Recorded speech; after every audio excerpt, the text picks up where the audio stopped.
नमस्कार, स्वागत आहे तुमचं आपल्या यूट्यूब चॅनलमध्ये ज्याचं नाव आहे मराठी स्टोरीज वर्ल्ड. आणि आज आपण ऐकणार आहोत मन वेडे तुझवर जडले भाग 51. पण त्याआधी जर तुम्ही चॅनलला सबस्क्राईब केलं नसेल तर प्लीज चॅनलला सबस्क्राईब करा आणि बाजूचं बेल आयकन दाबायला विसरू नका. तसंच जर तुम्हाला स्टोरी आवडत असेल तर छान छान कमेंट करायला देखील विसरू नका. चला तर मग सुरू करूया भाग 51. बघता बघता 10 दिवस उलटले. आदिती रोज हॉस्पिटलमध्ये जात होती. नॉर्मल राहण्याचा प्रयत्न करत होती तर श्री तिला लांबूनच पाहत होता. बऱ्याच गोष्टींची लिंक त्याला लागली होती. आदित्यसुद्धा त्याच्यावर करडी नजर ठेवून होता आणि तो करत असलेले प्रयत्न त्याला कळत होते. कदाचित आपण चुकलो आहोत हे आदित्यला समजत होतं, पण घाई करायची नाही हे त्याने ठरवलं होतं. ह्या केसच्या मागे तोही लागला होता.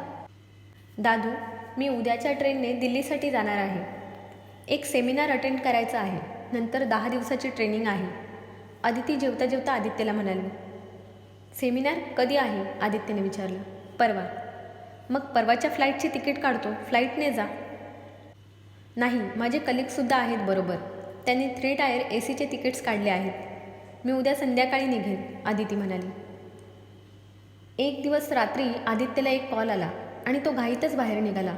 रागाच्या भरात श्रीने काही चुकीचं करू नये एवढंच त्याला वाटत होतं. त्याने गाडी एका फॅक्टरीच्या आत घेतली. गार्ड अडवण्यासाठी पुढे आला, पण आदित्यने कार्ड दाखवल्यावर त्यांनी त्याला आत जाऊ दिलं. आदित्य आत गेल्यावर पाहतो तर काय, एक मध्यम वयाचं जोडपं आत होतं. श्री आणि त्याची माणसं समोर उभी होती आणि त्या माणसाला श्रीने मरेपर्यंत मारलं होतं. तू खरं सांगणार आहेस की संपू तुझ्या नवऱ्याला? श्री रागात त्याच्यावर बंदूक ताणत म्हणाला. श्री, कायदा हातात घेऊ नकोस. हे काय चाललं आहे तुझं? तू कोण आहेस हे तरी लक्षात ठेव. पाठून आदित्यचा आवाज आला.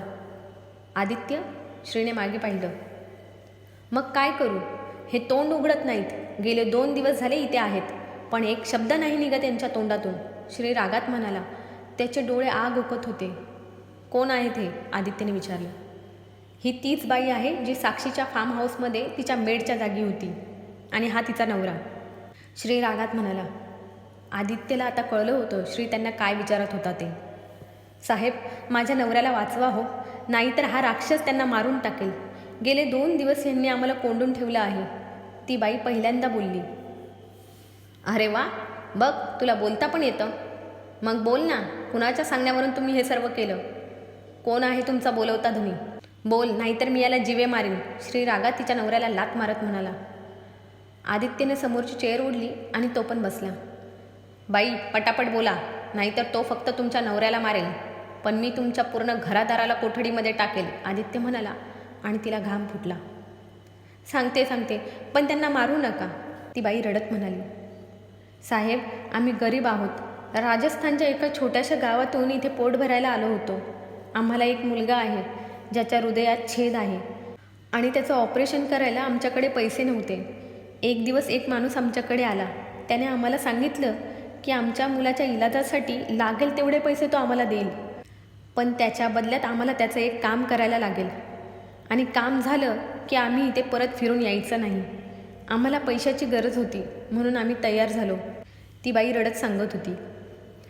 कोण होता तो माणूस? श्रीने रागात विचारलं. माहीत नाही साहेब, तो नेहमी तोंडाला रुमाल लावून यायचा, ती बाई म्हणाली. त्या दिवशी काय झालं ते पूर्ण आणि नीट सांग, आदित्य म्हणाला आणि त्या बाईने नवऱ्याकडे बघितलं. याचा इलाज करा, डॉक्टर बाजूच्या केबिनमध्ये आहेत, याला घेऊन जा तिथे, श्रीने त्याच्या एका माणसाला खुणावलं आणि त्या बाईने सांगायला सुरुवात केली. त्या दिवशी सकाळी मी त्यांनी दाखवलेल्या बंगल्यावर गेले. मी तिथल्या वॉचमॅनला सांगितलं की तिथे काम करणारी बाई तुळसा हिने मला बंगल्यावर पाठवलं आहे जेवण बनवायला, आणि त्या बंगल्याची मालकीन तिथे आल्यावर तिने मला विचारल्यावर सुद्धा मला हेच सांगायचं होतं. त्या माणसाने मला तसंच सांगितलं होतं. त्याने मला एक औषधाची बाटली दिली होती. तिच्यातले 4-4 थेंब मला तिथे येणाऱ्या त्या माणसाच्या आणि बाईच्या कॉफी किंवा चहामध्ये टाकून त्यांना पाजायचे होते. आणि तिथे हे साहेब आले आणि त्यानंतर एक मॅडम आल्या, पण त्यांनी मला काहीच विचारलं नाही. मी दोघांना कॉफीमधून ते औषध दिलं आणि तुम्ही दोघे बेशुद्ध झालात. मग मी जाऊन पाठीमागचा दरवाजा उघडला. माझा नवरा आणि अजून एक जण बाहेर उभा होता. त्यांना आतमध्ये घेतलं. माझ्या नवऱ्याने आणि त्या माणसाने तुम्हा दोघांना उचलून बेडरूममध्ये बेडवर ठेवलं. त्या माणसाने तुमचे कपडे काढले आणि बाहेर गेले. मग मी त्या मुलीचे कपडे काढले. मग तो माणूस परत आत आला आणि त्याने बरेच फोटो काढले तुम्हा दोघांचे. त्यानंतर माझा नवरा आणि तो माणूस पाठीमागच्या दरवाजाने बाहेर गेले आणि मी परत तो दरवाजा बंद करून पुढच्या दरवाजाने बाहेर गेले. तिथून बाहेर गेल्यावर त्या रुमाल बांधलेल्या माणसाने आम्हाला आणि आमच्या मुलाला एका गाडीत बसून दिलं आणि पैशाची बॅग आमच्या हातात दिली. त्यानंतर आम्ही इथे परत आलोच नाही. ह्याच्या व्यतिरिक्त आम्हाला अजून काहीच माहीत नाही, ती बाई रडत बोलत होती.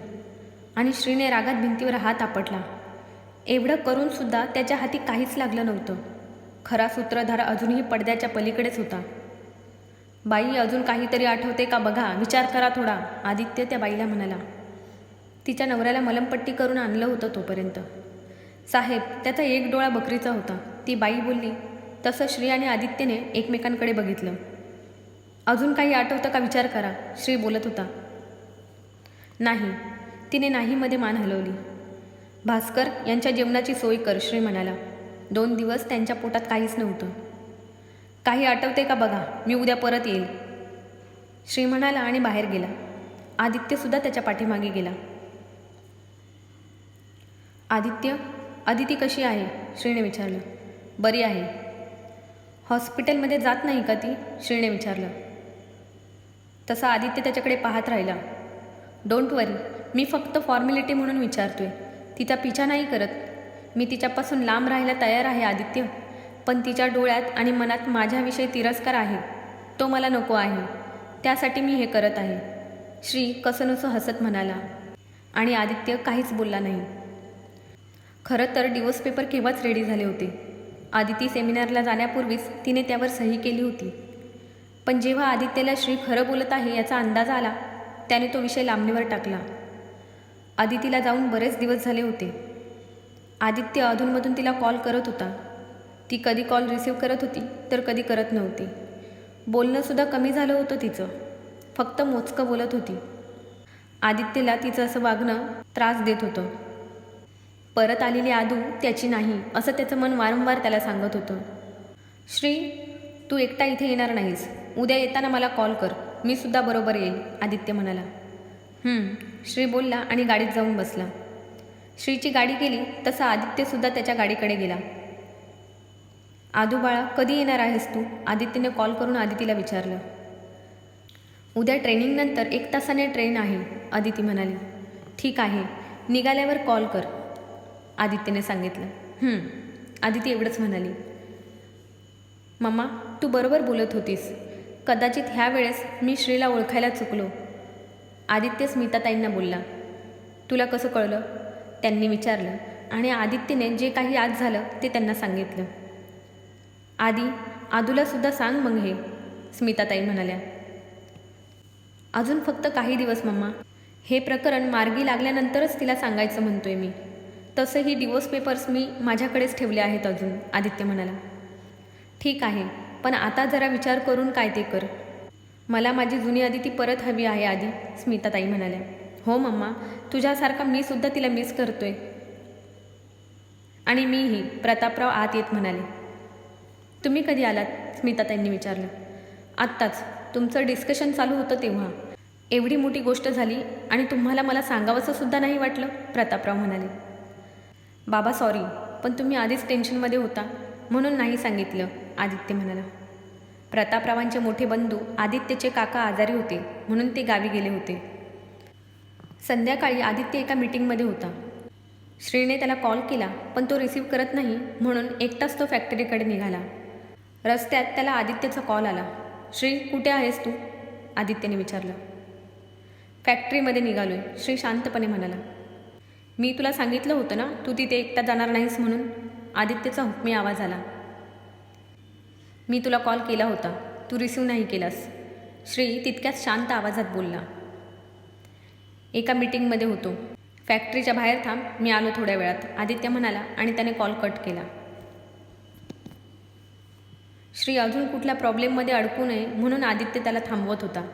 त्याला श्रीच्या रागाविषयी पूर्ण कल्पना होती. आदित्य फॅक्टरीजवळ आला तर श्री बाहेर उभा राहून त्याची वाट पाहत होता. आदित्य आला तसं दोघेही फॅक्टरीमध्ये गेले. काय मग, अजून काही आठवलं की नाही, आदित्यने विचारलं. नाही साहेब, काहीच नाही, आम्हाला माहिती होतं तेवढं सगळं तुम्हाला सांगितलं आहे, तो माणूस घाबरत बोलला. ठीक आहे, तुम्हाला सोडतो, पण तुमचं गाव सोडून तुम्ही कुठेही जाणार नाही, श्री म्हणाला. निराश होत दोघेही बाहेर आले आणि तेवढ्यात आदित्यचा फोन रिंग झाला. प्रतापरावांचा कॉल होता. आदू, आदित्यच्या तोंडून एवढाच शब्द आला आणि त्याचा फोन खाली पडला. तो मख्खसारखा उभा होता आणि त्याच्या डोळ्याला पाण्याची धार लागली होती. आदित्य, काय झालं आदितीला? श्री त्याला हलवत होता, पण तो काहीच हालचाल करत नव्हता. फक्त त्याचे डोळे वाहत होते. श्रीने पडलेला फोन उचलला. हॅलो काका, श्री बोलतोय. काय झालं आदितीला? श्रीने हायपर होत विचारलं. श्री, आदू ज्या ट्रेनने येत होती तिचा ॲक्सिडेंट झाला आहे. ट्रेन नदीच्या ब्रिजवरून जात असताना ब्रिज कोसळला, प्रतापराव म्हणाले आणि श्रीचे हातपाय थंड झाले. आदिती, तो जोरात ओरडला आणि मटकन खाली बसला. त्याच्या आवाजाने आदित्य भानावर आला. श्री, श्री उठ उठ, आदूपर्यंत पोचावं लागेल. तिला आपल्या मदतीची गरज लागेल. श्री उठ. आदित्यने श्रीचे खांदे हलवले. आदित्यने 2-3 कॉल केले आणि पटापट पावलं उचलत जीपजवळ गेला. आदित्य थांब, आपल्याला लवकरात लवकर पोचायला हवं. थांब, श्री म्हणाला आणि त्याने एक कॉल लावला. चल माझ्याबरोबर, श्री म्हणाला आणि त्याच्या गाडीत दोघेही बसले. श्रीने एक प्रायव्हेट जेट तयार ठेवलं होतं. त्यात बसून दोघेही घटनास्थळी पोहोचले. तिथली परिस्थिती खूपच भयानक आणि बिकट होती.